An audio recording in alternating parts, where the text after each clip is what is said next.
Thanks, Michelle. And I want to follow up with, Colleen, I want to follow up with Michelle and Gianna on the spouse preference. You know, we see, Blue Star Family sees in our annual survey, 78% of spouses tell us that they've applied for federal jobs and not gotten them. So we've got some great things in place, but it doesn't seem to be working. So what are some of your observations about that? What are some things that are changing? What are some recommendations you can give to spouses to maybe help us change that situation? Yeah. Hi. Oh, it still isn't working. May I use your? Thank you so much, Colleen. Hi, my name is Gianna Greer, and I'm going to speak first. I'm actually, I work at the Office of the Assistant G1 for Civilian Personnel, Non-Appropriated Fund, Policy and Programs Division. So we do work on policy, of course, and we also conduct program management evaluations throughout the United States and abroad. But when you say working with the spouses, we have policy in place right now that speaks to military spouse preference. And Colleen mentioned earlier, she had everyone raise their hand and say, who knows about the PPP program? But in non-appropriated fund, in our world, we don't have the PPP program. We have a different process. When a spouse is ready to move with their husband or their wife, they simply apply for the positions and use their spousal preference at that time. There is no registration process in that. There's another area that's, I guess, a big area. Our military spouse preference, which we actually call spouse employment preference, which is the same thing. We look at certain positions. Our positions that we look at cover the NF3, NF2, NF1. We also look at our child care positions, and they're also able to use this military spouse preference.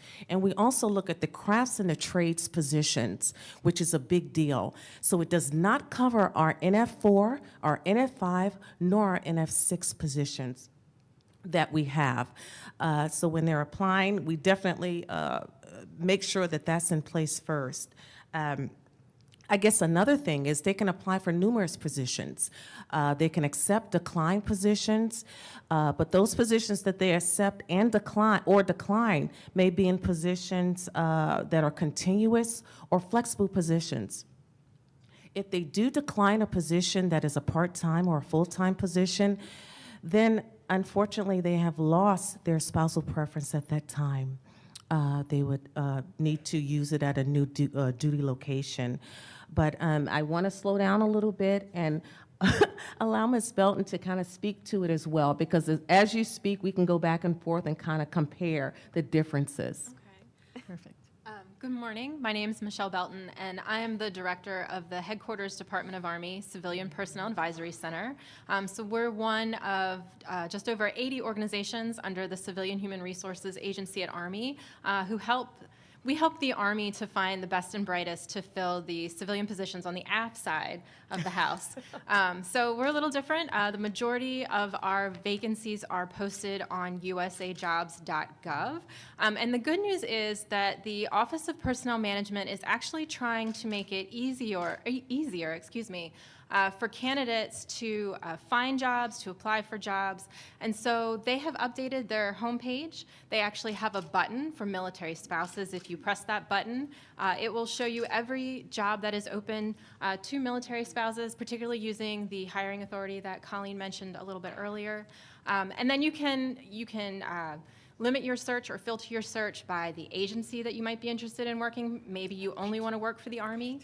You can limit it by location. You can limit it by salary. So those are some good things that are going on at the OPM level. They also have some buttons at the bottom of their homepage. If you have questions about how to apply for a position, if you are looking for tips at how to interview for a federal position, OPM is actually offering webinars now. And so they show those at the bottom, and they're scheduled and they're open to the general public. And so the goal is to try and help military spouses as they move with their military member, to help them smoothly move from one position to another or to find a new position in the federal service.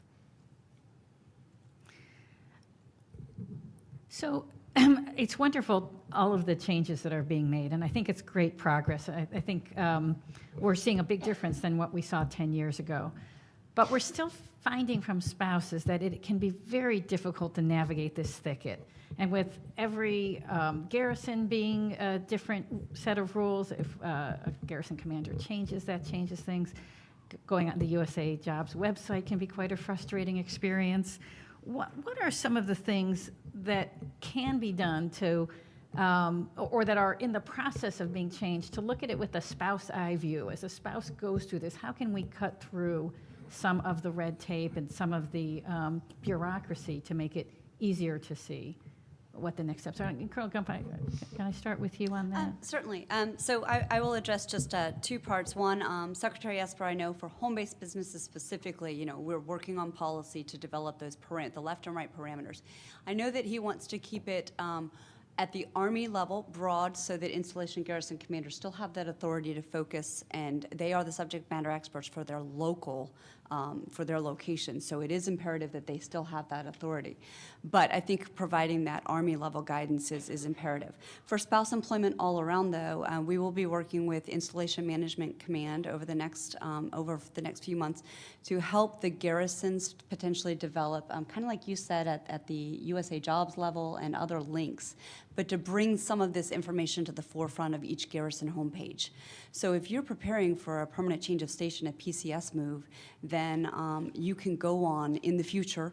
We're hoping some garrisons may already have it, but I think it will be important that we can provide spouse information, spouse employment information per garrison, have it somewhat standardized to the forefront of each garrison homepage. So those are some small things. Again, I'll remind people that ACS, the Army Community Service, is very important.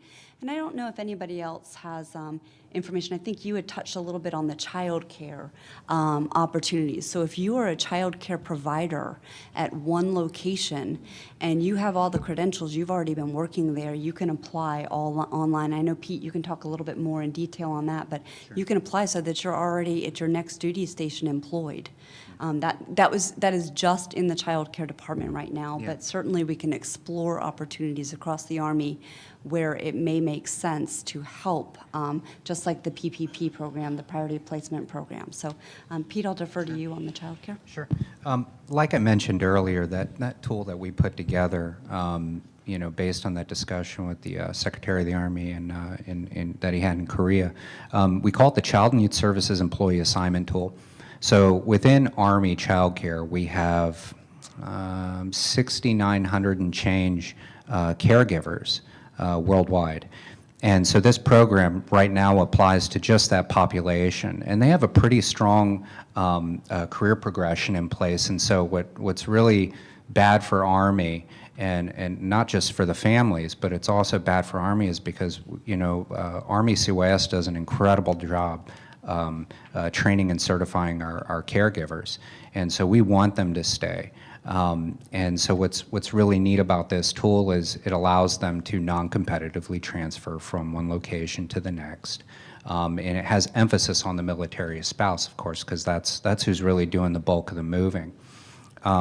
So this tool that we put in place really does cut through the red tape, because they're not having to resign their position.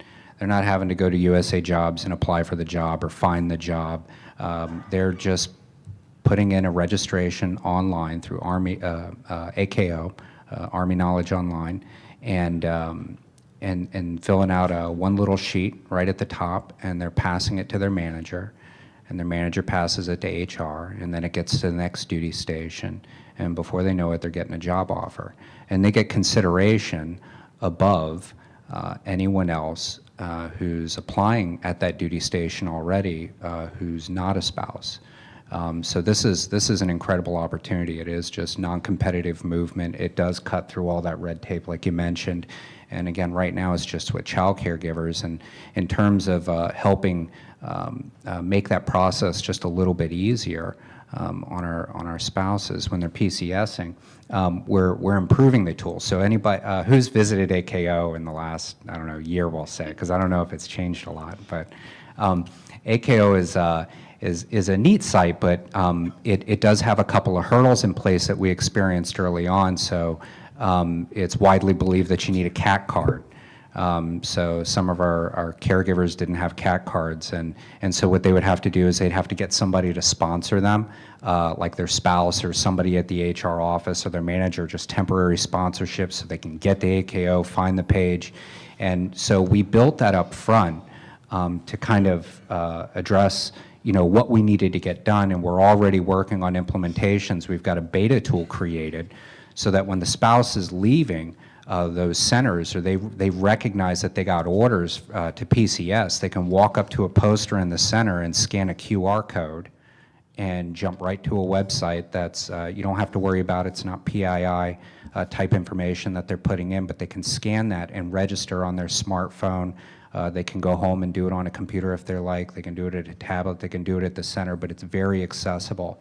So we're also working to kind of cut that red tape a little further, if at all possible, and make this process as accessible as possible. And like I said, Army senior leadership's starting to look at this for other career fields as well. So that's kind of what we're working on within the non-appropriated fund community, and namely with Child and Youth Services within IMCOM. Thanks, Peter. And I've got a question from Heather at Fort Belvoir that I think speaks to that. She's speaking about the veteran treatment facilities, and after a recent transfer due to PCS this past July, she had to redo her background check, and the entire process caused months of unemployment, not to mention taxpayer dollars in redoing that background check. So is that on your list of things to? And I'm sorry, what did you say she worked for? Veterinarian treatment facilities, Oh, VTF. veterinary services. Yeah. So that may be something that we're able to visit later on down the road, but as of right now, it's just with Army Child and Youth Services. But they also have those background checks that they have to deal with. And this process has allowed us to maintain that reciprocity between installations. There may be a couple of things that they'd have to address, but we're not going through 3 to 6 months of background investigation for our Child and Youth Services employees. They are leaving their current duty station and getting to the next one. Seems similar enough. That might be a good opportunity for advancement. Here's a couple questions about the current GS system. Can it be made more flexible for spouses in terms of more part-time positions, more remote work positions? These are the kinds of things military spouses need. Any thoughts? I can take that one. With regard to employment flexibilities, I know many of the items that you were talking about in terms of part-time work or virtual work, typically those things are decided more locally rather than at a more strategic level like where I work. However, we do know that there are, certain policies that can be put out encouraging the use of these types of flexibilities. So I wouldn't exactly rule it out. It's something that I think needs probably a little bit more attention and encouragement for, but I do think that those flexibilities are available, at least in some locations. Terrific. This one is for Michelle. It seems to take upwards of 6 to 8 months to onboard an employee once they have been selected for a job, especially due to background checks. Is there any advice or way ahead to expedite this process? So the civilian hiring process at Army is, and speeding that up, is also one of Secretary Esper's goals. And so CHARA, the Civilian Human Resources Agency that I'm part of, we are actually looking for ways to speed up that process. And so there are some new initiatives that have come into place. Recently, one of those, we are trying to figure out a way to speed up the security process and the suitability process. A lot of times that is the longest piece of the puzzle, is trying to wait for someone's background investigation to be completed. If commanders are given the ability to grant interim clearances, sometimes that will speed it up.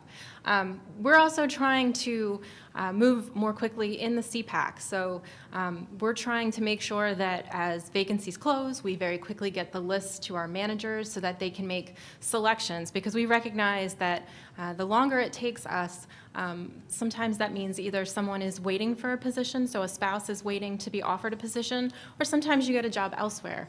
As I mentioned earlier, our goal is to find the best and brightest for the Army, so the more quickly we can move that process along, we think the more successful we will be.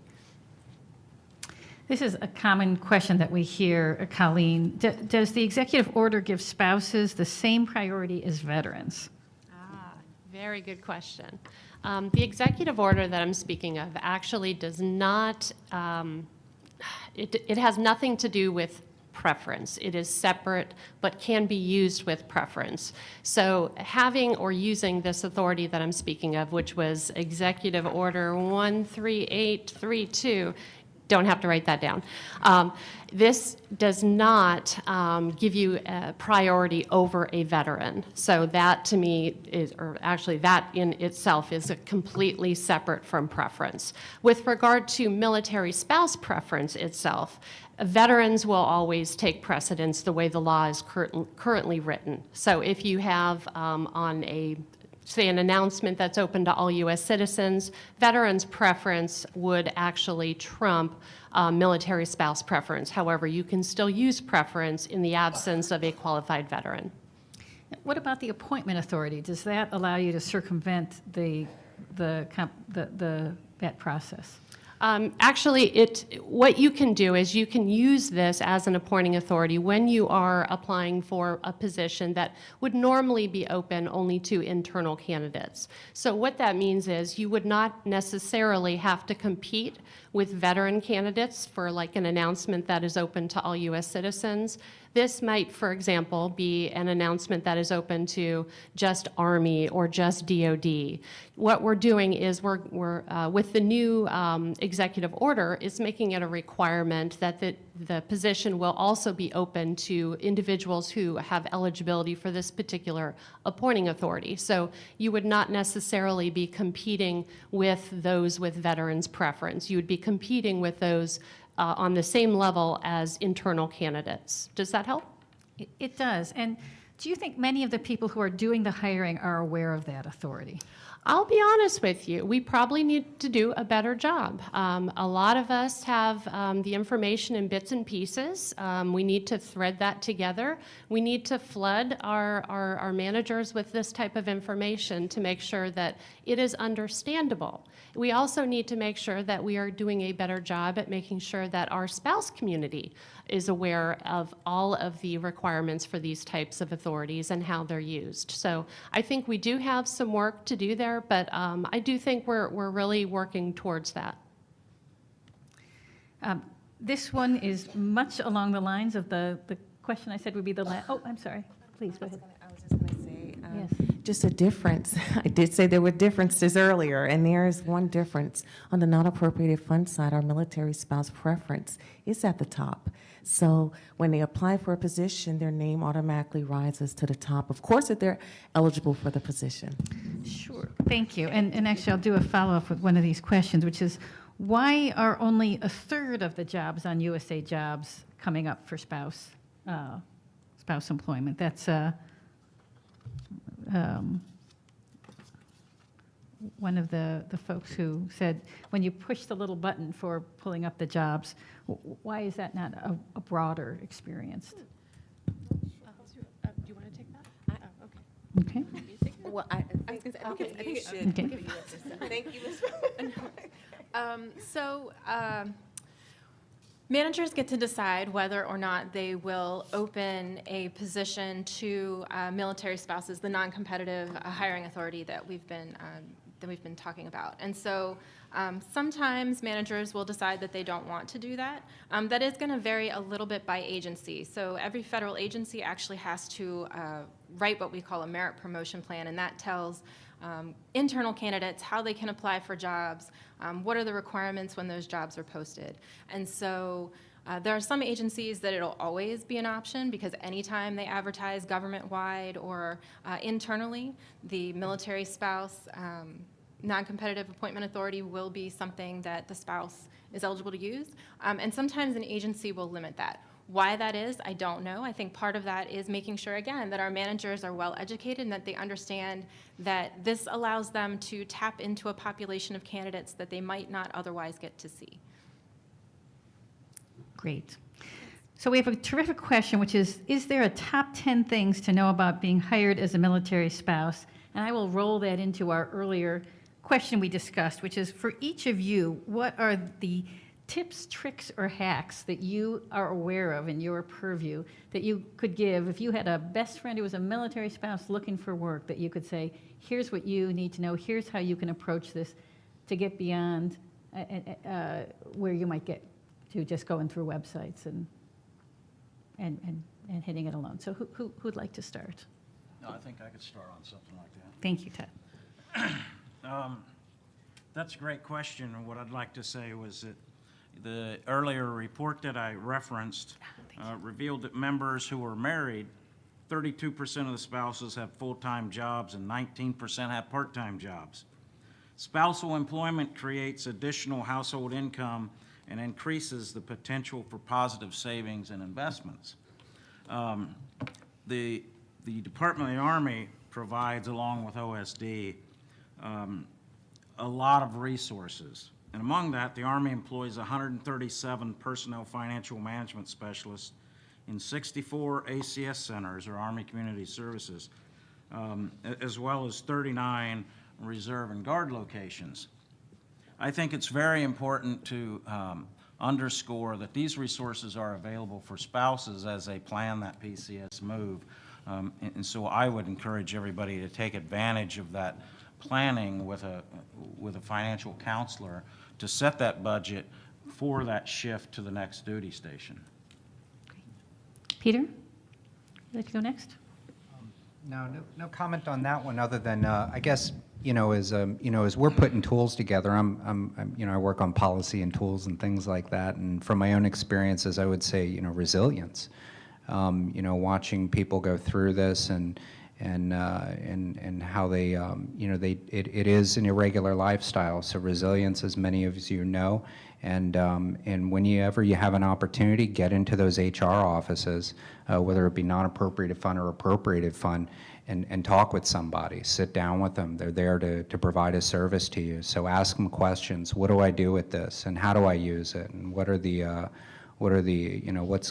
causes and effect of my actions? What options are available to me? Take the time to ping them until they don't want to talk to you anymore. So use those assets and those resources as much as you can.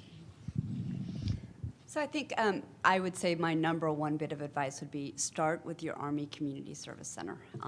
They have so many resources. I think as technology evolves, I mean, our children know how to navigate technology much better than we do, but they're probably not going to be there helping me apply for a job or a spouse apply for a job. My 8-year-old, or when my younger son was 8 years old, he could work the internet much better than I could. But there are so many, we live in a world of information overload, and it can be very challenging to navigate some of the systems. So I think if you are a person that needs to the face-to-face interaction, then visit your Army Community Service Center, and then get involved with their employment readiness program. They've got the tools, the assets out there. We just sometimes as individuals may not be familiar with everything that's available, but they can help navigate, and then they can help also, if it's specifically a home-based business that someone wants to pursue, they can help talk to you about the legal aspects of it, what's required at the federal, state, and local levels. If it's a host nation, if you're overseas, they can talk to you about what your host nation requires, and they may also be able to advise you on the taxes and customs that have to be considered. So specifically for home-based businesses, I would say that, but for any spouse looking for employment, I think the Army Community Service Center, Military OneSource, those should be your first stops to go. And then Mr. Mentzer mentioned earlier today, there are career coaches. Nowhere else, well, I can't say nowhere else in the world, but the Army and DOD is providing the service for free. So use the service, and I think that is probably, those are my top 3 points there. So. This thing is getting heavier, huh? Okay.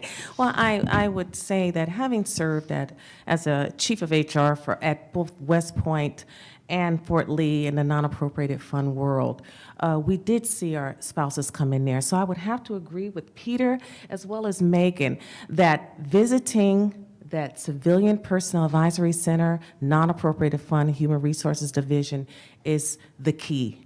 They're going to let you know everything. We've had so many people when I worked there that would say, I just didn't know. I didn't know. I wish I had come here when I first got here. And also partnering with the ACS when I served there as well, and going out when military spouses first arrived and working with them to kind of let all of our spouses know what was going on. So I would definitely say if it's a key, please visit the offices, divisions. They're going to let you know what's going on, what you need to do. And if you have to, call us. Okay, I think I may have to just echo some of the same stuff. I really do believe in the Army Community Service and the Employment Readiness Center. They have the best resources. I've used them myself as a former military spouse.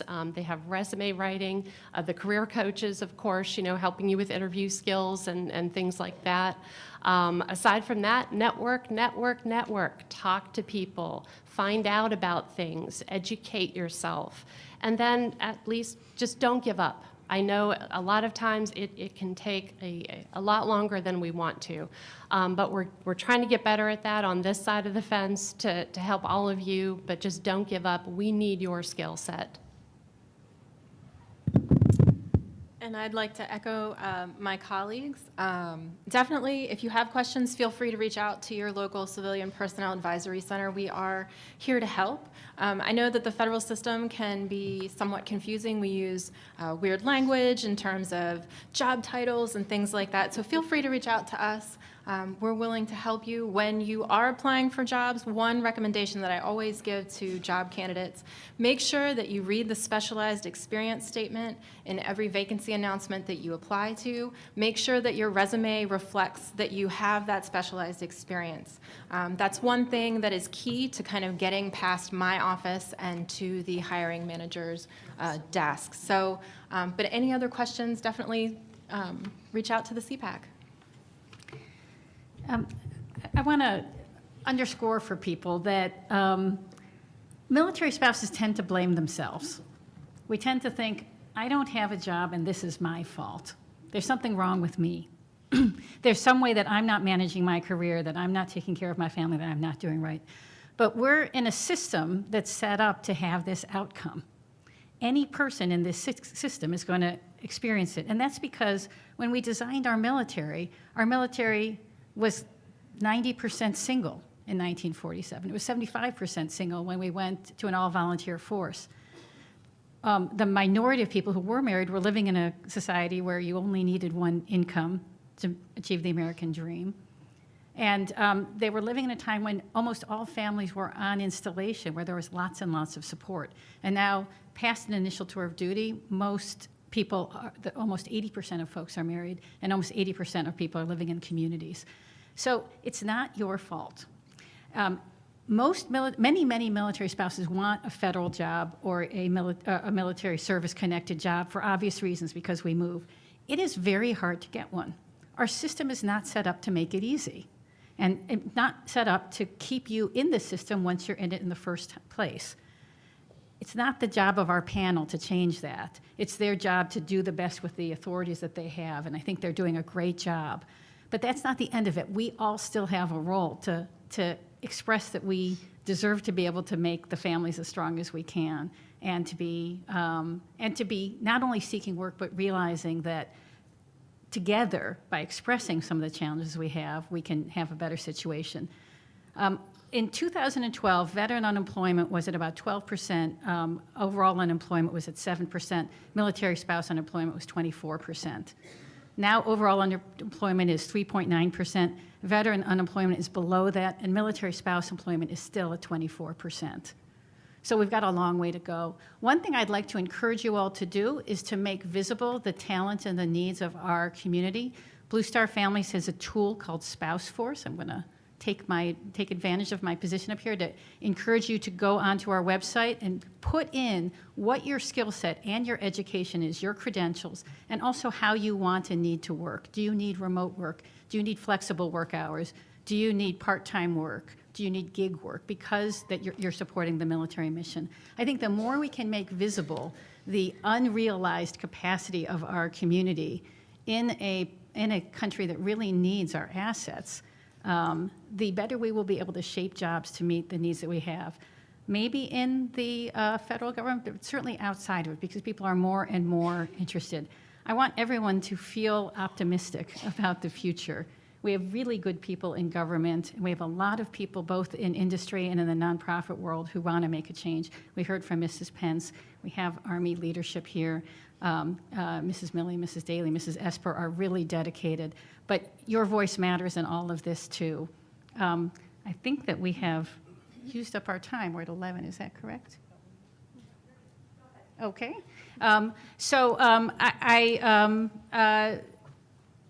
We have a few more questions. So, okay, how much more time do we have? 5 more minutes. Okay. Well, let's see if there's any good thing to, I thought we were done at 11. If we have any good things to land on with that.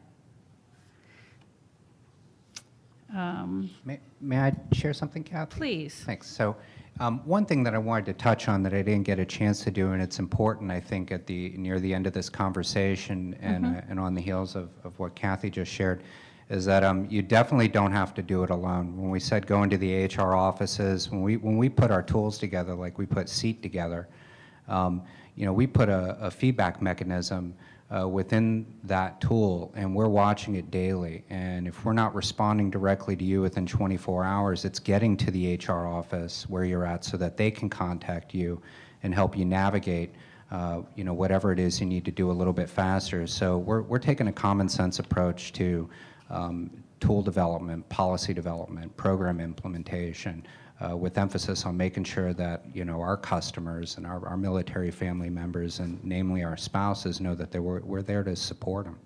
Great, thank you. We've got a couple questions here about interstate compacts, whether it's possible to expand those beyond. There's one for nurses. Can we do them for engineers? Are there other ways that we can work with the states to make licensing easier? Transfer for spouses. Does anyone have that under their bailiwick?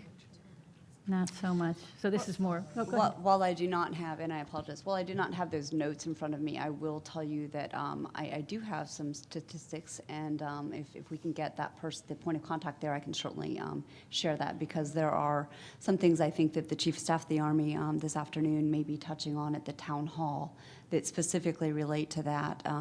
The employment opportunities, the licensing. Second Lady earlier mentioned that we're working with a lot of states to transfer licenses.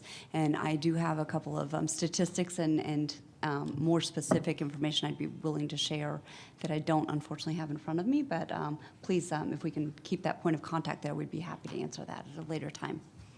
Terrific. We also have some questions about reservist spouses, National Guard spouses. To what degree are these programs open to them?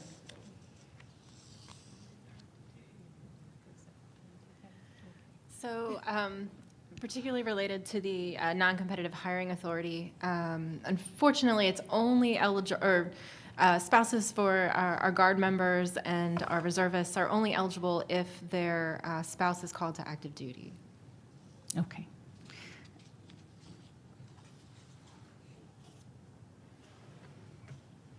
A lot of these are very specific. Okay. Why is there a restriction on PPP, meaning that if you decline a job, you cannot utilize it for another job?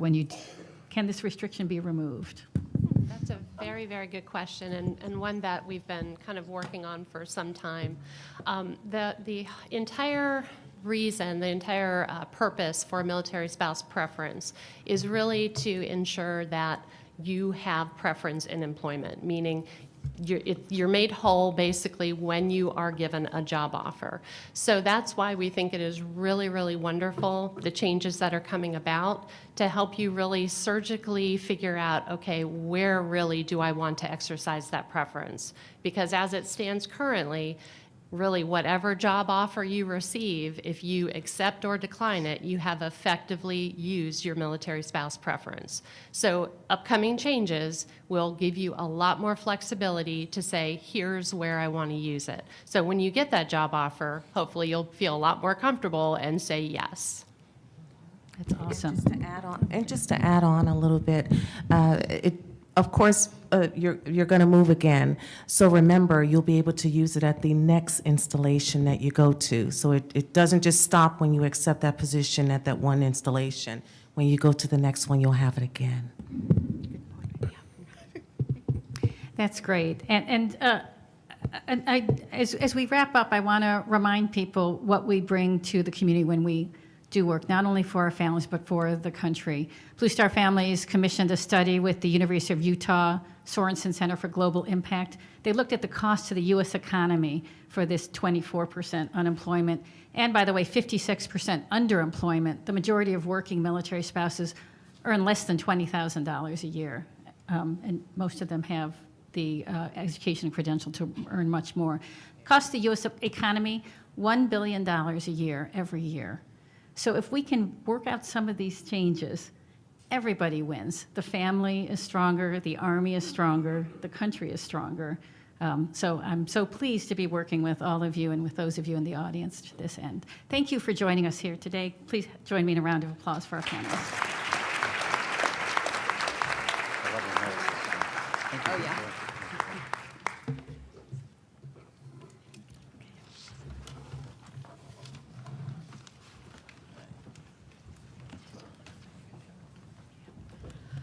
Thank you so much, panelists. If you can come off this way, we have a little gift for you to thank you for your time and for your commitment to our military families. It does really come through, and the answers were incredible. Thank you very, very much. I know we've got a lot more to go, and I think that we're all working on it. And the main thing is to keep letting your Army Community Service chiefs know, keep letting the garrison commanders know that these are issues for you and that you need them solved. And I think that'll help get some of their policies done in a quicker and more timely manner, because I know they're working incredibly hard to get all this done for us.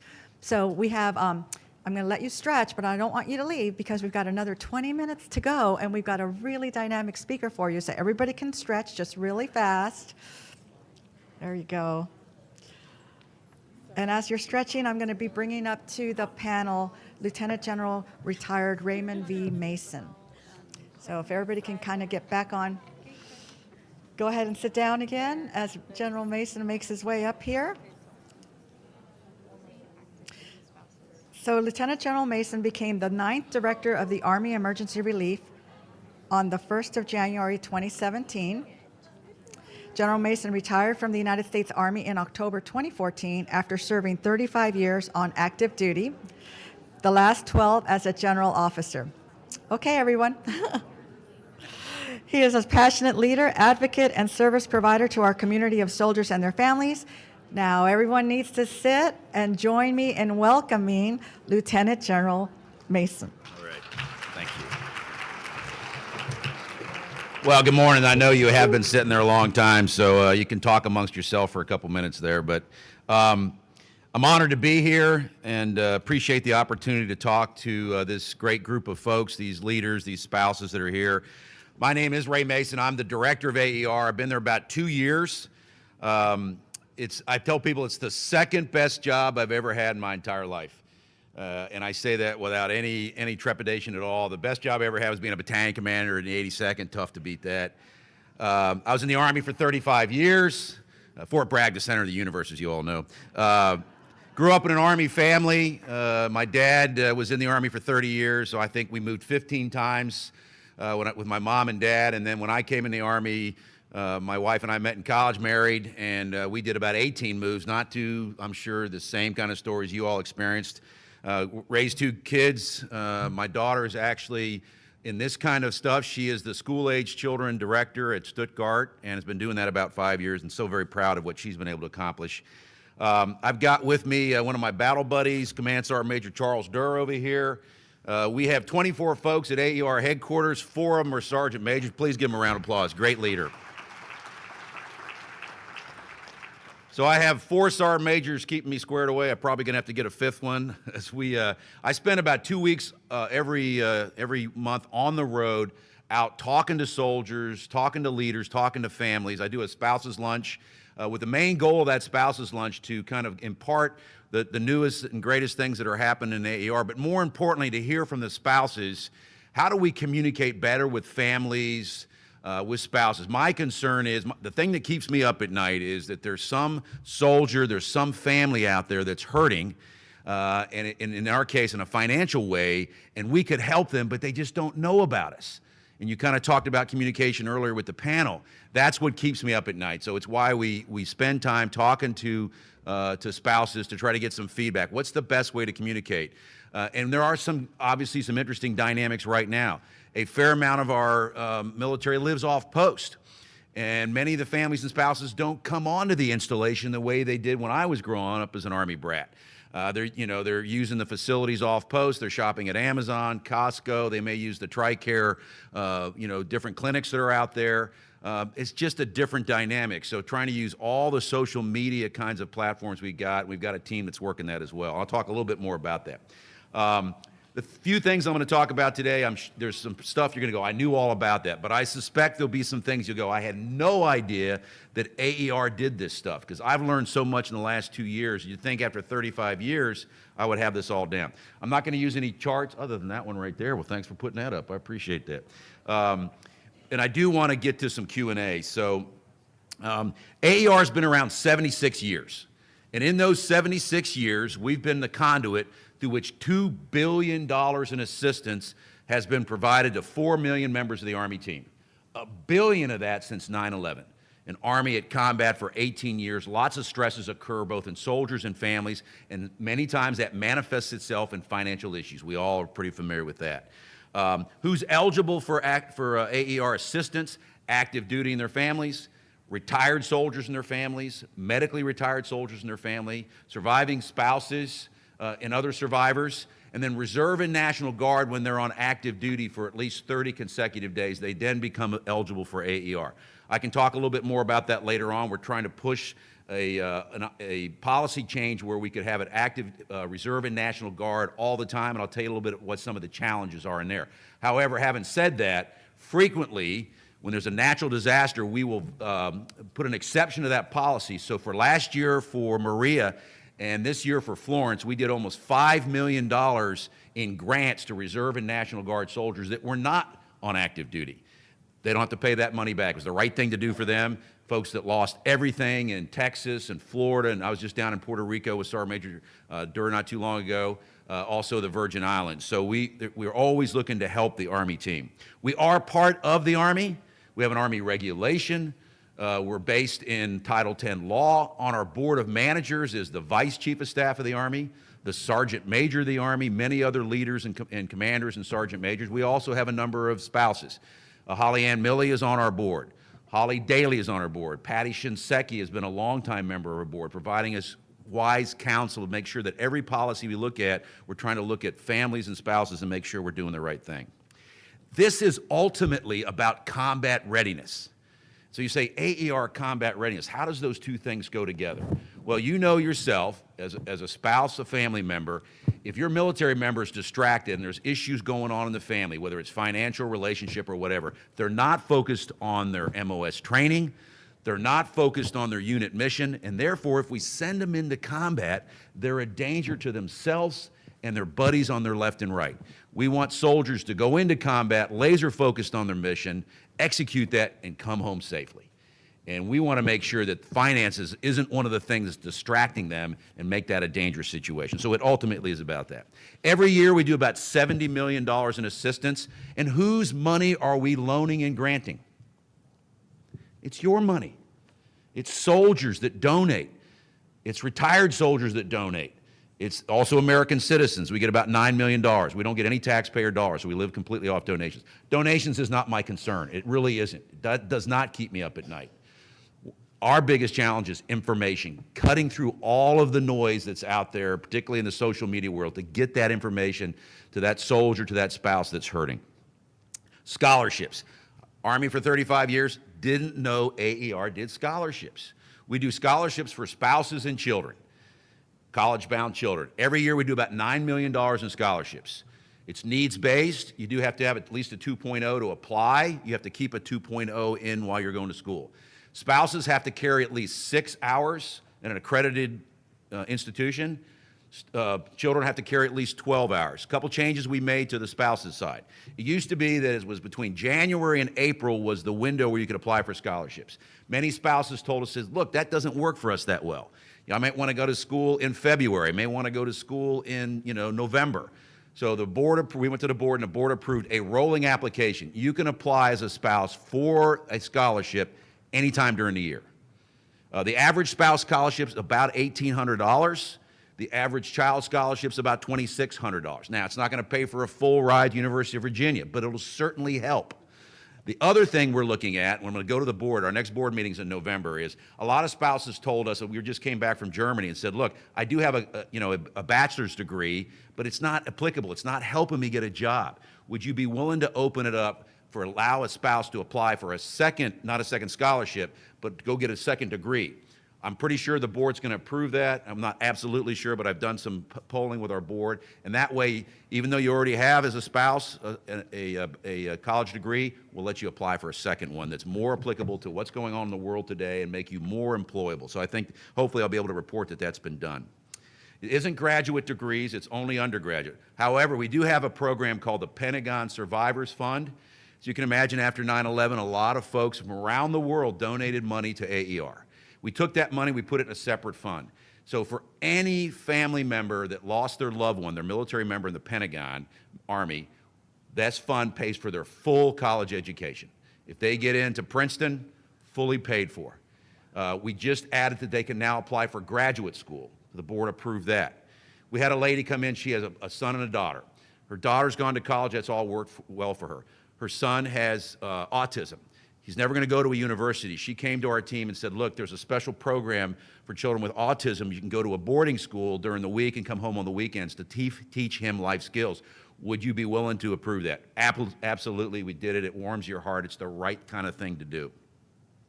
One of the other changes we made this year is called emergency leave. So there's a serious illness or a death in the family. And so what we did is all those, whether it's the military member or the spouse, they got to get them home, right? So back to mom and dad, brother and sister, so immediate family. All of that is immediately a 50% grant and a 50% loan and could become a 100% grant depending on the individual situation. But at a minimum, every soldier, every family member should know if they got to go home in an emergency leave situation, 50% of that you're not going to have to pay back. Right thing to do.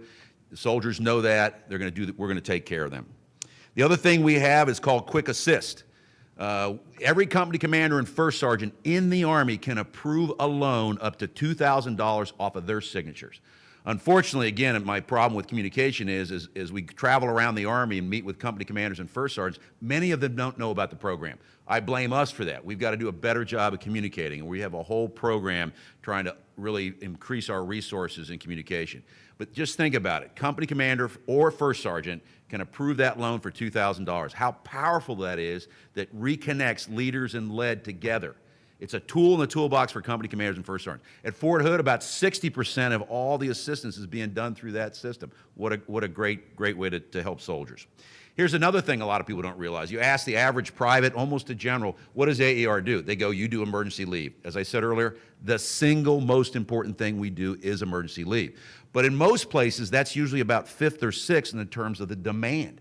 The most common thing that people come to AER for is car repair.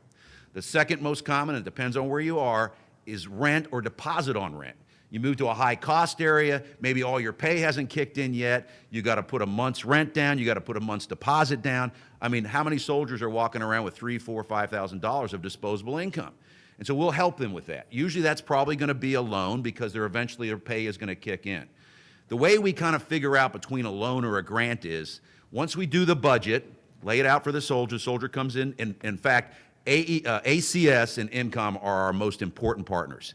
I should have mentioned this earlier. We have about 220 AER officers around the Army at over 70 locations, all located inside the Army Community Service. And sitting right next to them is a financial advisor that was mentioned earlier. That yin and that yang, the left and right of it, the alpha and the omega is so important because while AER in many ways can be a Band-Aid, stop the bleeding, get them back on their feet.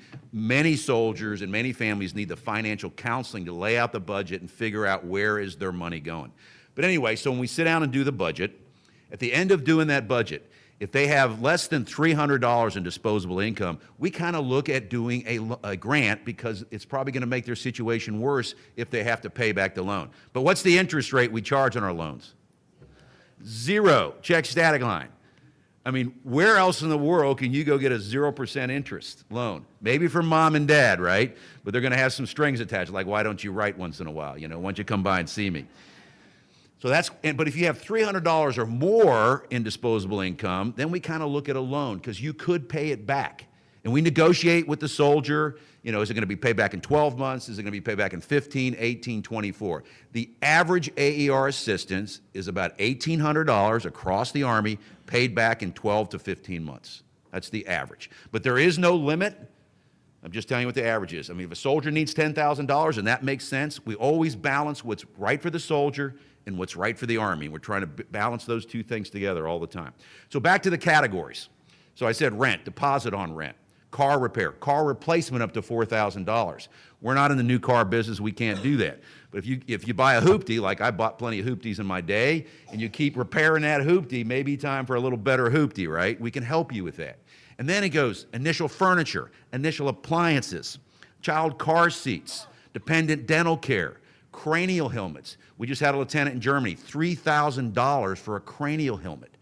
Now, if it's a medical reason that the child needs a cranial helmet, usually TRICARE is going to cover that.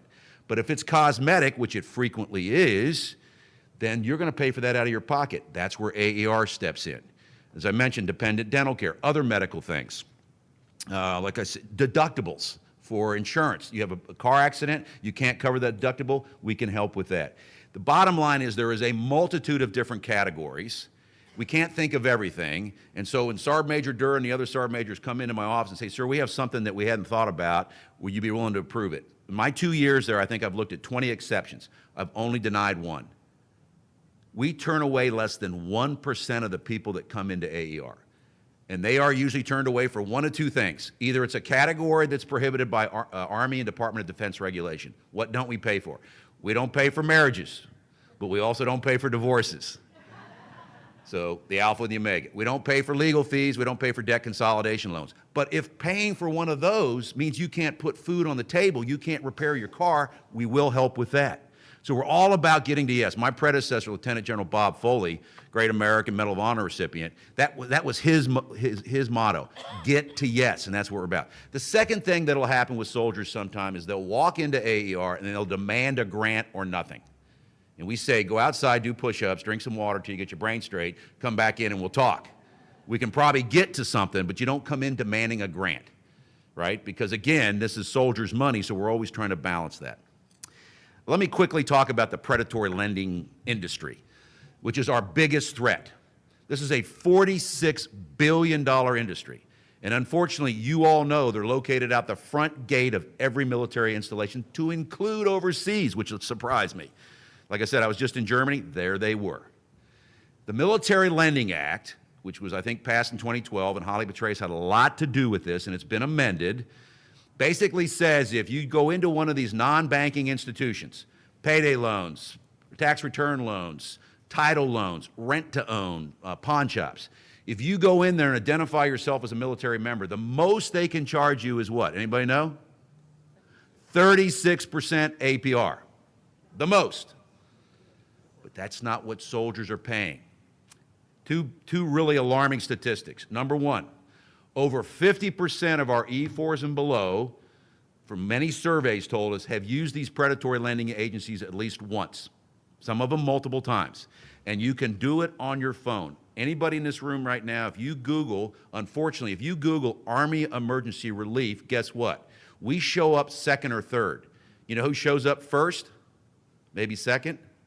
The predatory lending agencies. They look like us, same colors, not illegal, because this isn't Russia. It's okay for them to do that. It's a free market system. I think it's unethical, and we're fighting them all the time. So 50% of our E4s and below have done it, and here's what they're really paying. The most common predatory loan is a payday loan. Soldier needs $300 for 14 days, 2 weeks to get them next payday. They go into one of these organizations. If you want it bad, you get it bad. They borrow $300. They're probably going to pay about $30 to $40 in interest if they pay it on the 14th day. But if they don't pay it on the 14th day, all bets are off, and they can charge them whatever they want, and it's extra fees, and it just compounds. The average predatory loan is between 350 and 400% APR. Just let that roll over you. And our soldiers are doing it. And I won't say what magazine it is, but it's a magazine that's located here at AUSA. It's not an AUSA magazine. Inside this magazine is a advertisement, 2 of them, from predatory lending agencies. They are inside the wire. We're letting them. We're letting them inside the wire. So as we travel around, we talk to the garrison commanders and sergeant majors and say, look, be careful about this. They're very good at it. They know how we work and how we operate. They're working our seams. Oh, we just want to give your soldiers financial counseling. No, they don't. They want access to our soldiers and our families. Just be aware of it. It is our biggest threat. We are also in a process right now of making sure that the Military Lending Act does not get the teeth taken out of it. There is some discussion about that. All 4 service relief agencies, Army, Navy, Marine, Air Force, and Coast Guard, are all penning a letter to go to the SecDef and to the Congress, the Senate and the House, saying you keep the Military Lending Act in place as is. Many other organizations, USO and others, have done this as well. I am concerned that particular act might get reduced in its power. It's still dangerous the way it is now. Talk about a couple other things. So, any questions on the predatory lending agencies? You can just speak up loud if you want. I got 5 minutes. I'll get pulled off. Okay. The other thing that concerns me, and again, donations is not what we're about. We're going to be fine financially. Soldiers and folks across the United States donate to us. Here's my concern. What % of the active duty force do you think contributes to AER? Whether that's $1, $10, or $100. Anybody know? When I was a battalion commander, my best job, we were at about 60% of our active duty force. Today, less than 10% of the active duty force contributes to AER. Now, again, I don't blame soldiers. We got to do a better job communicating. But it goes to who we are as a profession of arms. It goes to our ethos, our creed, our values. Leave no comrade behind is as important on the battlefield as it is back at home station. Lots of forensics of why it's that way. Donations in general across the nation are going down. But we got to do better than 10%. I don't care how much money it is. That's not the point. When you reach in your back pocket and help your buddy on your right and left, you are bonding to a team. You're bonding to the Army. That's what this is about. Here's the encouraging. Here's the silver lining. E4s and below donate at the highest per capita. They do it. The more senior you get, the worse it gets. Lots of reasons why. They're all bad. I'm busy. Nobody asked me. I forgot. Whatever it is. General officers ain't very good, and neither are sergeant majors. We got to do better. I am encouraged as I travel around the Army, people go, oh yeah, we've been a busy Army, 18 years of constant combat, spinning fast. Here's just one of the forensics I think you have felt. Pre-9/11, you came to an installation, you may have stayed there 2 or 3 years. Since 9/11 and constant rotations, you come to an installation, you train up, you do a CTC rotation at Fort Irwin or whatever, you deploy 12, 15 months, you come back to the installation, you reintegrate, and you PCS. And you never really built tentacles into the installation. AER is just one of the programs that lives over on the installation side. We got to reconnect that. And I know the Army's working that really hard, the Secretary, the Chief, the Sergeant Major. So I am encouraged, but we got to do better than 10%. By the way, soldiers that use AER the most are E5s and E6s. Why? Think about where they are in their life, both personally and professionally. Vast majority are married, many have children. They don't make too bad of money, but they're at that point. If they don't watch their budget, here's a great question to ask as a spouse, a leader in your whatever installation you're from. If you go out to eat as a family of 4 more than 10 times a month at a medium grade restaurant, let's just say a Chili's or an Outback, more than 10 times in a month, you could have taken that same amount of money, you could have gone to the commissary and you could have bought 30 days worth of food, 3 meals a day. It's simple math. It's lifestyle choices. What can I afford? And what's so powerful is when these financial counselors lay out the budget, lights come on. Oh, wow, I didn't no idea where all my money was going. You know, cable bill, phone bills. By the way, somebody told me the other day, as long as your adult children are still on your phone cell plan, they're not really adults yet. I thought that was pretty powerful. Okay, I'm running out of airspeed and altitude. I'm willing to take any questions if that's okay with the timing here, and I'm probably standing between you guys and lunch. All right.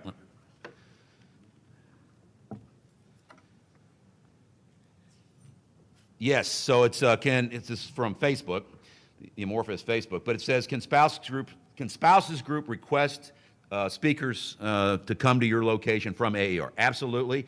We really focus on the March and April campaign. We're all on the road, all 24 of us, somewhere talking, but I'll come other times during the year. Your local AERO, Army Emergency Relief Officer, can always come to your FRG meetings and your other spouses meetings, so absolutely.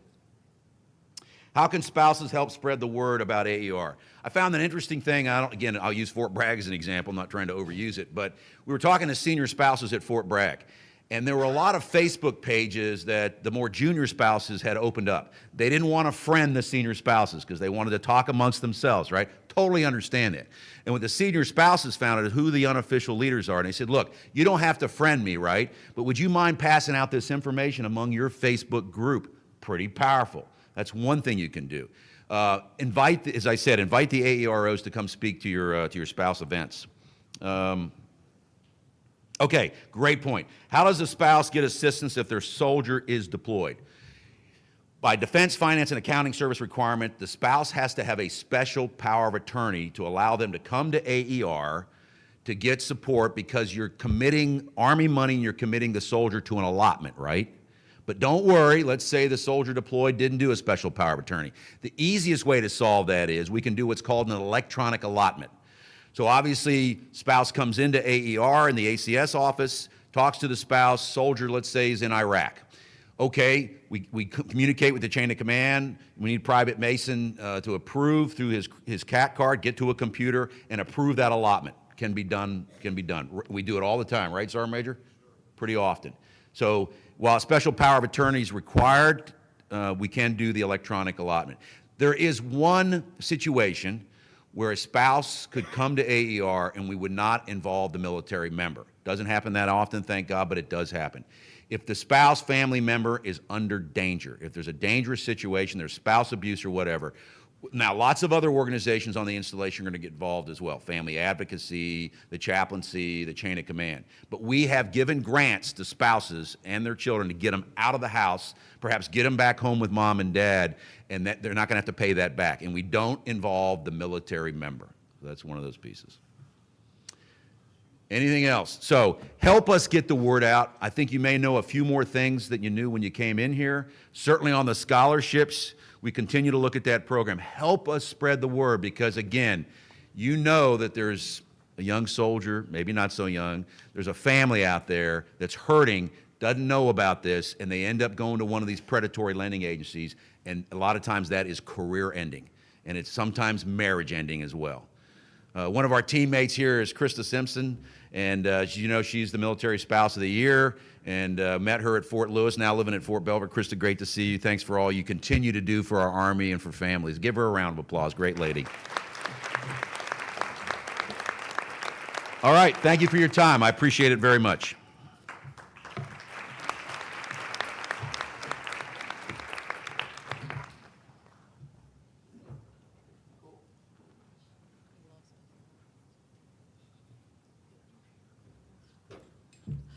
Okay, this concludes Family Forum 2. You guys have been so wonderful, great audience. Thank you. And I think that AER talk was really very, very good. Lots of information that I didn't know, and so it's really important that we have it. So those of you that are staying for the Munch and Mingle, I hope we're going to have a fun hour together. And those of you that are not, please come back for our Senior Leaders Town Hall that starts at 3 o'clock. So make sure you're in your seats prior to 3 o'clock. And we'll see you then.